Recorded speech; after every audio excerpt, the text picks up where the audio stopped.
Call to order. Introductions. Oye de Jesus, chairperson for the LGBTQIA. Marcelo Villagrán. Evelyn Chamorro, board member. Portia Wilson, committee member. Christina Cotta, board member. Whitney Williams, board member. Anthony Jordan, district manager to the board, and Madam Chair, for the record, whenever this, I want to make sure everybody knows that this meeting is being live tuned or live streamed on our YouTube channel. Stephen Palmer's community associate, Bronx Community Board. I guess, Madam Chair. The guest, Oh, please. yes, yeah, sorry. I'm Carolina Espinosa, I'm with Bronx. Jose Quintana, New York City Department of Health. Sharice Cash, committee. Health worker. Billy Green, Cases Center for Alternative Sentencing and Employment Services. Thank you, Madam Chair. The agenda is before you. Okay, we're gonna start, get the ball rolling. So we have Carolina Espinosa from Bronx. Please stand so that the camera can catch you. Right, you can stand right here. So it's right here. We'll stand right next to him. I'm Yeah. gonna put this here then. Thank you. Hello, everybody. I'm Carolina, as I just introduced myself. I'm with Bronxworth. I'm a program director with our SNAP-Ed Nutrition Education Program. We also do a bunch of other wellness type of activities throughout Mott Haven. Have brochures here. I'll leave extra if there's any left over in Spanish and English. Need other languages, let us know. I'm here mostly to promote what we're doing here for the summer. So we're trying to get back into the swing of things with Friends of St. Mary's Park that started up their meetings again. If you haven't heard, they're meeting, I think, every other Thursday. You can always contact Amanda Santiago's office to find out when those meetings are. What else? We have the Mott Haven Farm Stand. We've been there a long, long time. Sometimes people don't know about us because it is a little farm stand. It's not a farmer's market like Lincoln, but it's been there since before I was even at Bronx, where it's ran at Padre Plaza Success Garden on the corner of St. Anne's and 139th. We used to have it in front of Belvis because we got a little more traffic there, but they're doing construction, scaffolding in front of Dr. Belvis, but we still get patients to try to come over from there. We do cooking demonstrations at the farm stands. We give out health bucks. We accept EBT. We do the FMNP checks that the seniors get and that the WIC moms and caregivers get. So we accept all of that, all the coupons that Fresh Connect, I think sometimes people get. The veterans at the VA hospital get Fresh Connect, I think. So we accept those. And then we have summer Fridays that we're doing at St. Mary's Park. The next one is this Friday, and then the last one is next Friday. So just trying to activate, I don't know if you guys remember way back years ago, we used to do second Saturdays. Then, COVID happened and then we couldn't do them anymore. Now we're trying to get back into doing them and connecting. The rec center is closed right now, so it's a little harder to do more stuff, but we're trying to do as best we can to activate it. And I think there's a bunch of stuff that other people are doing at St. Mary's Park. And then a little more about SNAP-Ed. So we have nutrition educators with a background in nutrition, public health, allied health, who are already well prepared to just go out to the field and do cooking demos, teach people about wellness, nutrition, all throughout the Bronx. We don't just do workshops here in this community board, but we go to 4, 5, 6, 9, and 12. So we go all the way up to Beachminster too. And we can go wherever else the demand is, and we do workshops in English and Spanish for older adults, young adults, high schoolers, after school programs. If you have an after school program, we can come and try to work with your after school program. And what else? Yeah, pretty much from 6th grade, 6 years old and up, we work with kindergartners. They're still too little to work any questions, or I can just leave it to, yes. So I noticed that the last date is June 28th, so when are you gonna start picking up the summer Fridays? That's gonna be the last day, June 28th? Yeah, because it works with the fiscal year, Okay. so, and it's supported by discretionary funds. Okay. So once we get it again, then we potentially do it in August or whenever we hear about it. Yeah. Okay. So the opening day for this, are they also gonna be doing a nutrition thing in Yes. that? Okay. Yep. Thank you so much. At 9:30 is the first nutrition that we didn't put that on there because sometimes things happen the first day, Weather, right? Weather, I don't know. So you said 9:30? Yeah, 9:30 is the first workshop on opening day. Thank you. Any questions? Anyone has any questions? Yes, also you know that just July and August will have in basketball response to the summer concert series and the umbrella party. Okay. So it's gonna be all persons, just from 12 to 2 o'clock. So I think administration putting they will like maybe tabling First time, yep. on those particular Thursdays. from Yep, July our to contact 2 info hours. is just call us or you can email us. Well, yeah. Crystal Rodriguez? She's our admin assistant. Yeah. And we'll be there if you can. Okay. And also this coming Friday we have the Zoom event. Okay. It's coming Friday from 11 to 3. So you're welcome to participate. So we provide tables and chairs, Okay. entertainment. Yeah, we have summer Fridays this Friday, but Yeah. but that's okay. No problem. We can always cross promote. No problem. Okay. And also, What's the best way to reach you or your office for collaborative programming that doesn't exist already? Just you can call Any of or the email. numbers? Yep.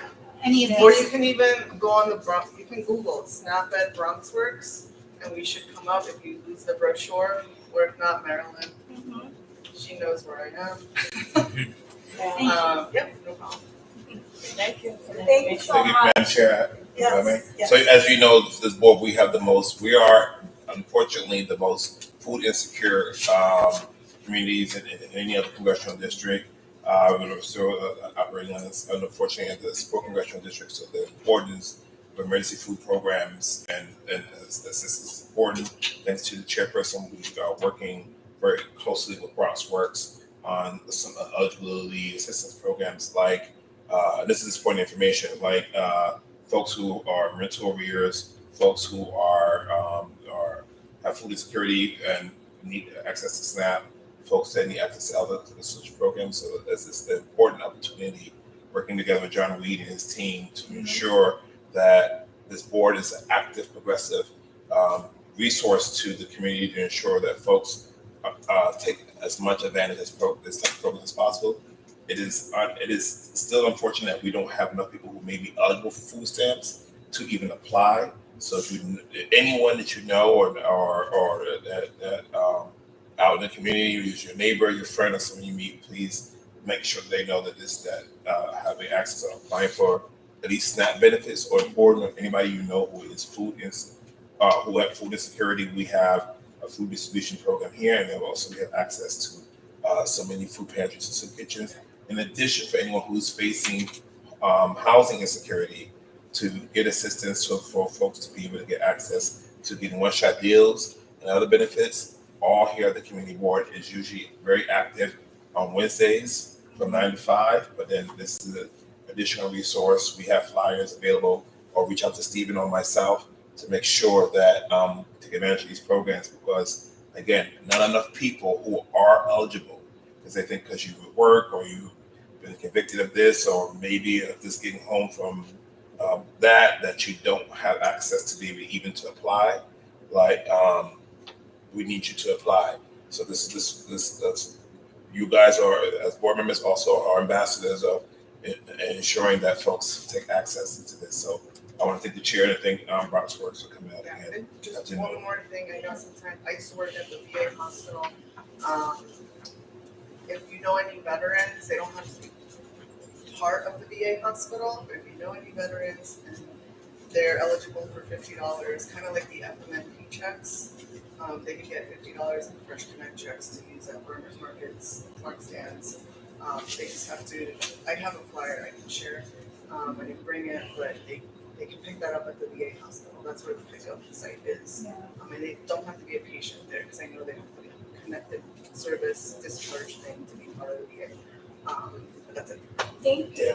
And then another good point I want to add is that luckily, good news, we have 600,000 people who applied for the Section 8 waiting list. That's a very good thing for only, of course, we always have more people who apply, but that is even an additional resource. So we want to just encourage folks to continue to take advantage as much as possible when those resources are available. Thank you, Madam Chair.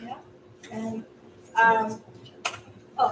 If I may ask, Yeah. please repeat the number of folks who have applied for section 600,000. 600. Okay, I heard that. Hold on. No, it was only 200. I think believe a little over 200,000 that vouchers that are available. 600,000 applied.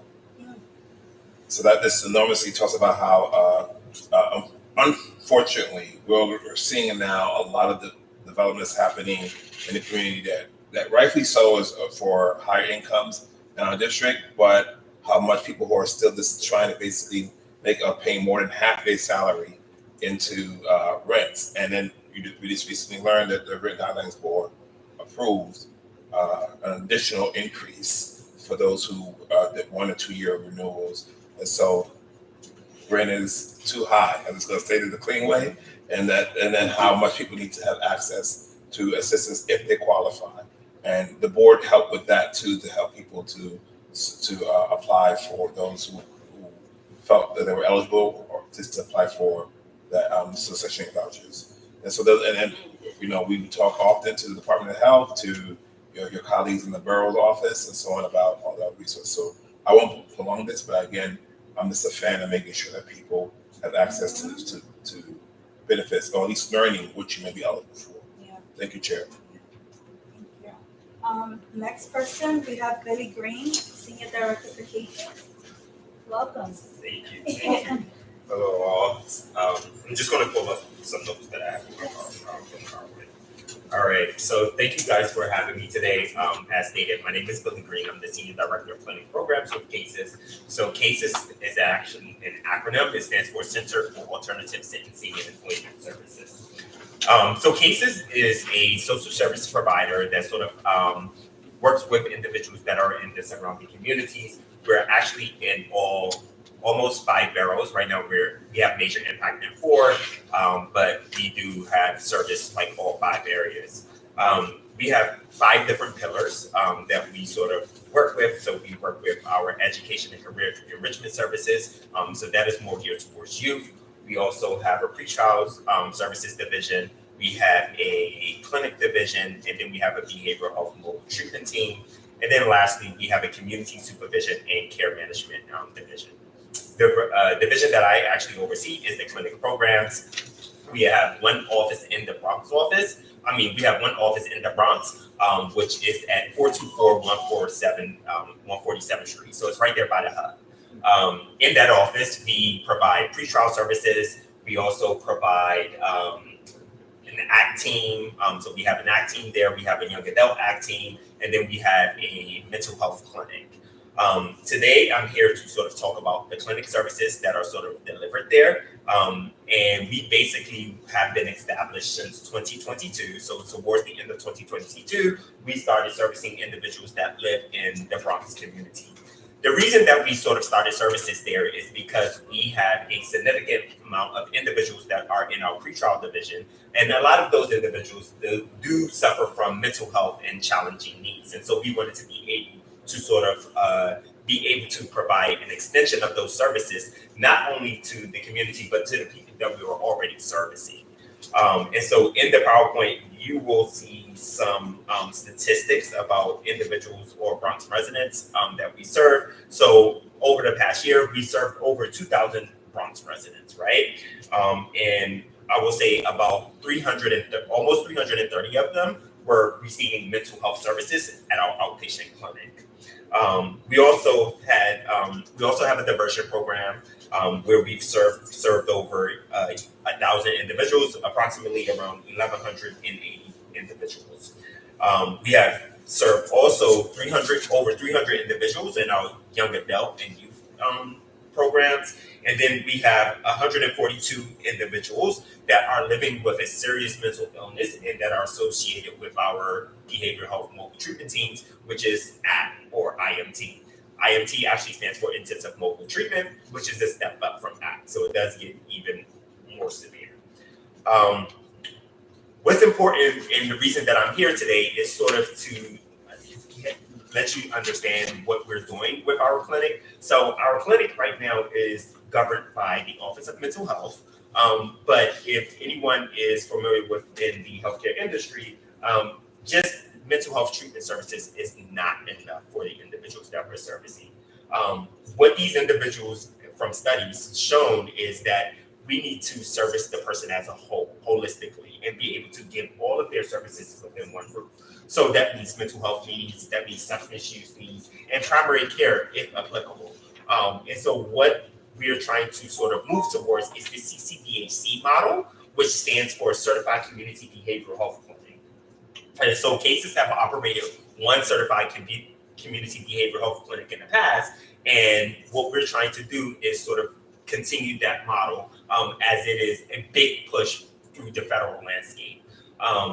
We have received a grant from the federal government, SAMHSA, which stands, is Substance Abuse Mental Health Services Administration.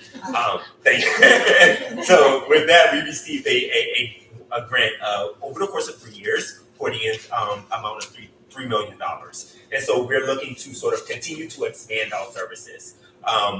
What we're going to be bringing to the Bronx office at 4241 47th Street is we're going to be bringing another sub-layer to add to the already array of services that we're already providing is the substance use component.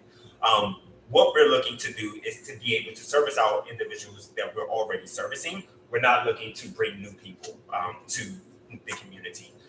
We know that 46% of our clients that we're already servicing or has a substance use history, and so they can benefit from substance use services. One thing I will say is that we are not looking to provide methadone because that is just a whole different animal within itself. The substance use services that we're looking to provide is individual counseling, group counseling, also some medication-assisted treatment, which stands for MAT, in the areas of buprenorphine as well as Vivitrol. Buprenorphine is something that is help individuals that are addicted to opioids, and Vivitrol is a medication that is accessed, usually practitioners use in the realms of alcohol addiction or overly excessive alcohol.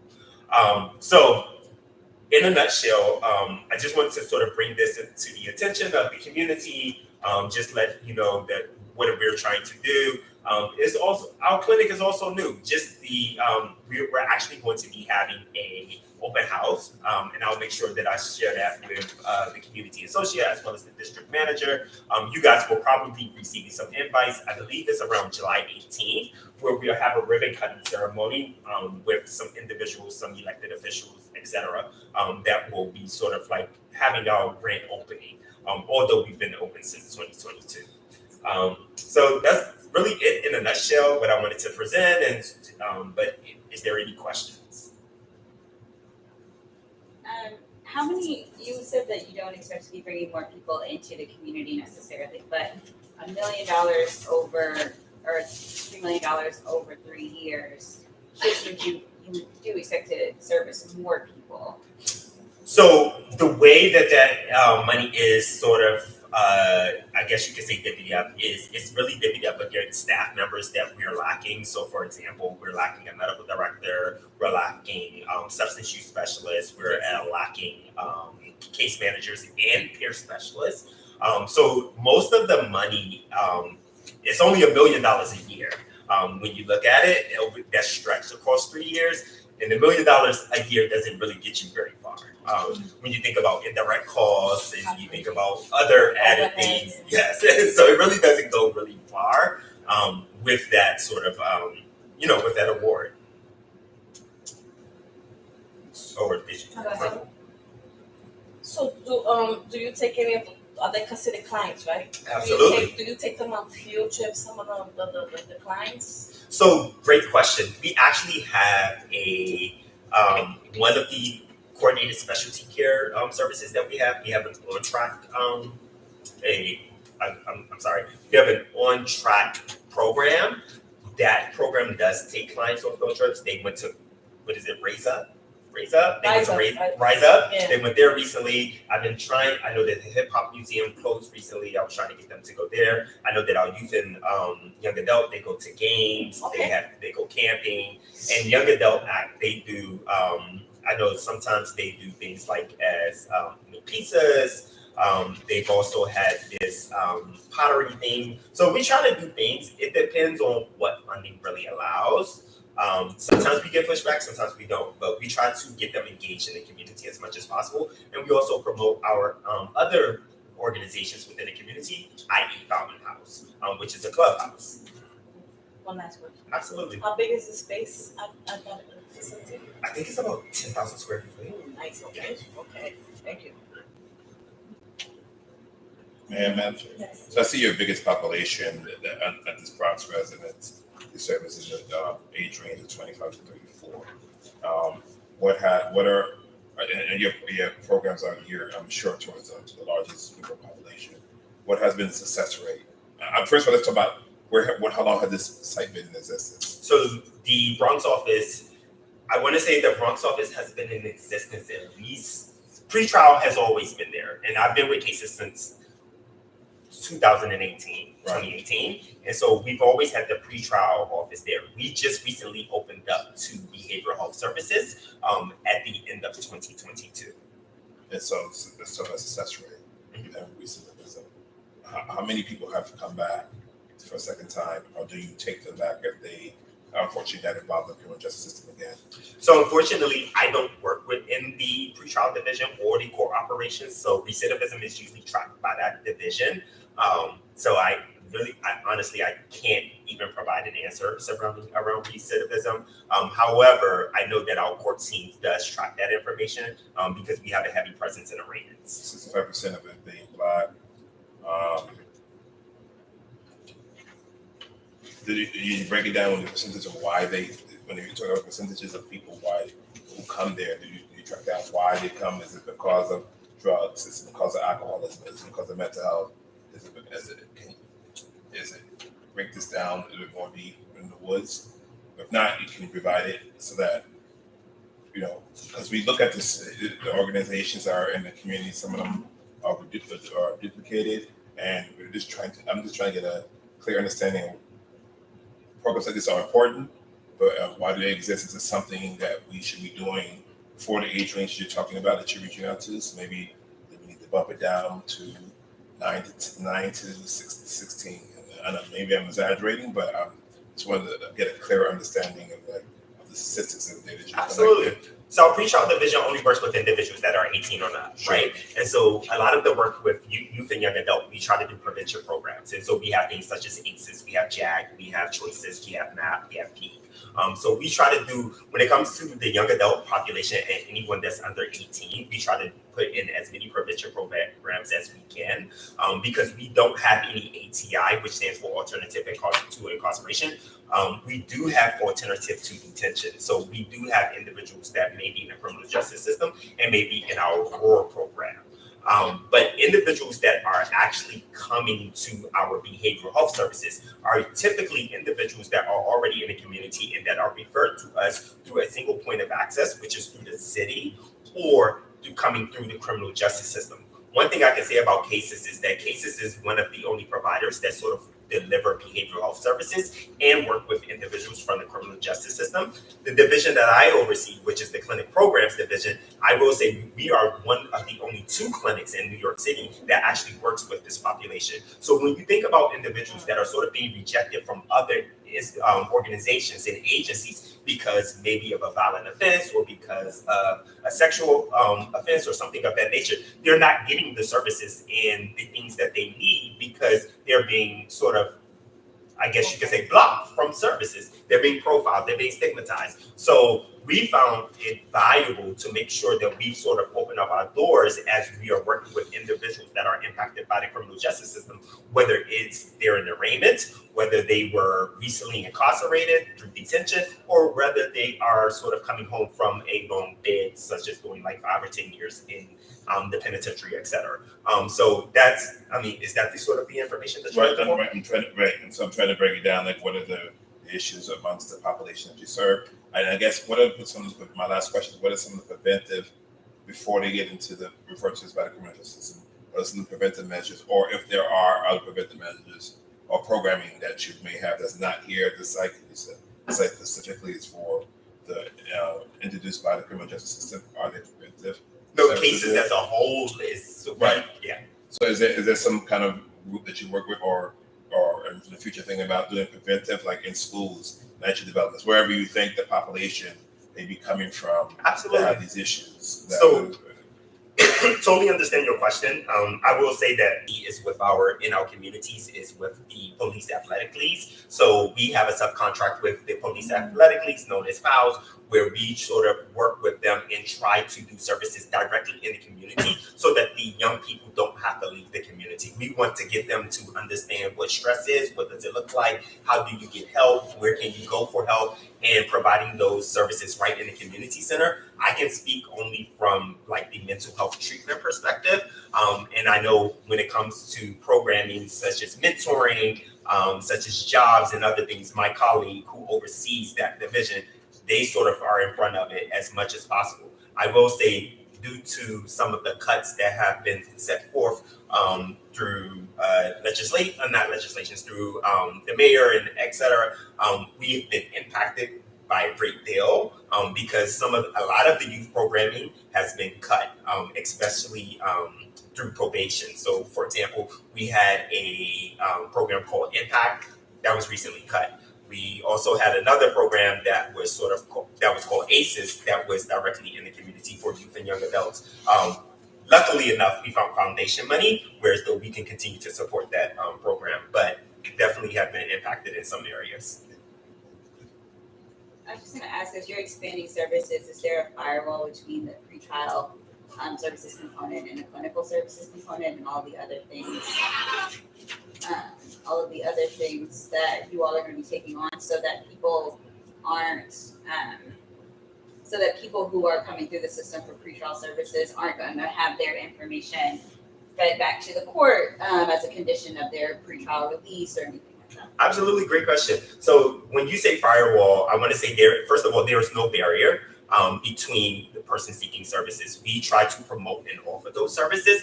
Secondly, when it comes to mental health treatment, we try not to use anything that is in the criminal justice system against them or try to put that like around their treatment. So for example, when a person comes to seek services and they've been impacted by the criminal justice system, it doesn't matter about what their charges are. It doesn't matter about what their rap sheet says. It matters about them as a person and what they need to thrive in the community.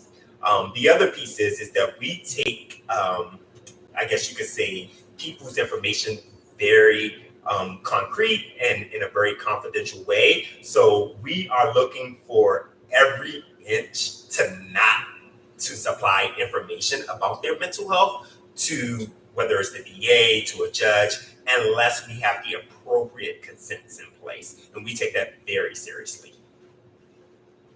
When you talk about 24/7 crisis, how do you deal with the after hours, like a crisis situation? Is your facility 24/7, or is it mostly tele crisis? So when it comes to crisis services, we do have another program that I oversee is called the Mobile Outreach and Crisis Program. So we sort of work with our Mobile Outreach and Crisis Program. So if there is a person that is in distress and that needs immediate assistance, we will dispatch and connect with them. We also work closely with some other outliers such as Be Heard. We also work with the HEAT teams. And then we also work with some of the crisis respite centers, what we call support and connection centers, to give people a place to stay. Because if you're in crisis, the streets is not a place for you to be amongst other people. You need to be around professionals and individuals that can provide the quality care that you're looking for. How many people you just say, and you did talk about this, unfortunately coming to the center because of that, and they struggled in educational lines, like with a disability like dyslexia or something. So great question. Unfortunately, when it comes to mental health, none of the O's can touch. So when you think about OMH, when you think about OPs, WVD, it's like if none of the O's What do can those touch, they acronyms can mean? be OPWDD. So OPWDD stands for people with disability, people with developmental disabilities. So that's one of the O's. The O that I represent or we're governed by is the Office of Mental Health. Oh, that's what you mean, right? Then Yeah. those can touch. Okay. Yeah. So if you're And then receiving, Oasis. yeah, So and then those you have are- Oasis, right, yeah. exactly. So you're saying that no one that you don't track for Yeah. disabilities that may be likely. Unfortunately. Unfortunately, all right, thank you, Chair. We should definitely talk offline about a lot of other questions. Thank you, Thank Chair. you so much. All right. Anyone else have any questions, comments, concerns? No? All right, thank you. Thank you. Any old businesses? None, Chair. Oh, well, we know we're working on providing dates in July. One of the things that came out of this committee that we want a July health fair. So July and August, so we're working, those who are interested, this whole committee is interested. We're gonna be communicating with you guys about what vacation looks like for you guys, but we're very interested in if you want to share, Right. Chair. And I also add that it will be beneficial for all chairpersons from each committee to participate in the health fair. Yep. Because it's important. So hopefully that's it. I did. So that's that. That's all, Chair. That's it? Yes.